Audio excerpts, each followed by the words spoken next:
1792-yil Andijon.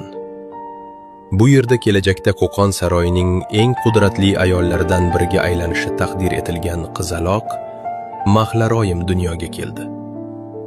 Yillar o'tib u Qo'qon xoni Umarxonga turmushga chiqadi. Shu kundan boshlab uning hayoti oddiy saroy hayotidan davlat taqdiri bilan bog'liq murakkab yo'lga kiradi. 1822-yil Umarxon vafot etadi. Taxtga hali yosh bo'lgan o'g'li Muhammad Alixon chiqadi. Ammo davlatni boshqarish, saroydagi fitnalarni jilovlash va xonlikni saqlab qolish mas'uliyati endi Nodiraning zimmasiga tushadi.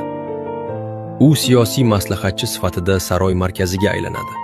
Shu bilan birga Nodira ilm va madaniyat homiysi ham edi. U madrasalar qurdiradi, kutubxonalar tashkil qiladi va Qo'qon saroyini adabiyot markaziga aylantiradi. Ammo 1842-yilga kelib, ichki nizolar va siyosiy beqarorlik davlatni zaiflashtiradi. Buxoro amiri Nasrulloh qo'shinlari Qo'qon sari yurish boshlaydi. Saroy sukunatga cho'madi. Nodiraning o'g'illari Muhammad Alixon va Sulton Mahmudxon ular asir olinadi va Nodira o'z o'g'illari bilan birgalikda qatl qilinadi. Bu safar u shoira emas. Bu safar u davlat uchun kurashgan ona edi. Ammo Nodira nomi tarix sahifalaridan o'chmadi. U jasorat, ma'rifat va matonat timsoli sifatida abadiyatga muhrlandi.